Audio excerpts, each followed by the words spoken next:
The Anaheim RV Park is really a legacy property. My grandparents founded this company in 1956.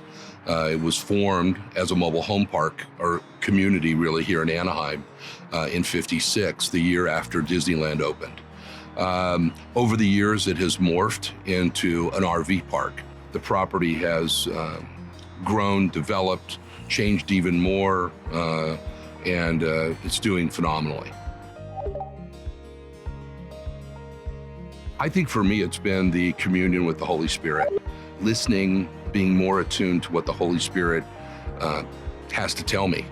I think my walk with Christ in years gone by has not had the same sense of communion with the Holy Spirit.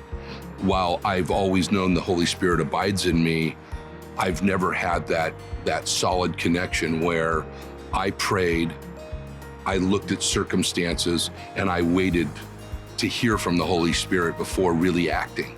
And I think that that's what I've really gotten from being part of this institute and really having that interaction.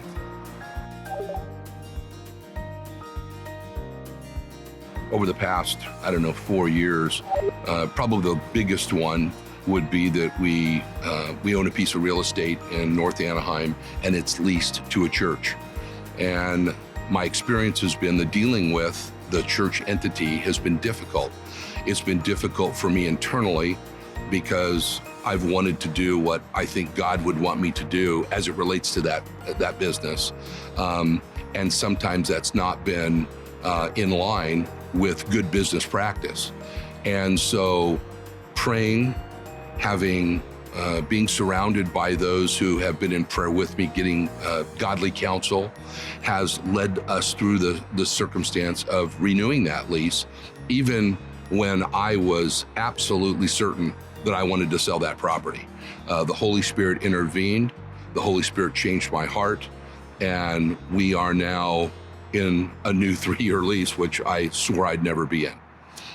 So I would think that's really just a real clear example of how the Holy Spirit directly intervened in my decision-making and led me to make a decision that I think really is more in line with the kingdom purpose.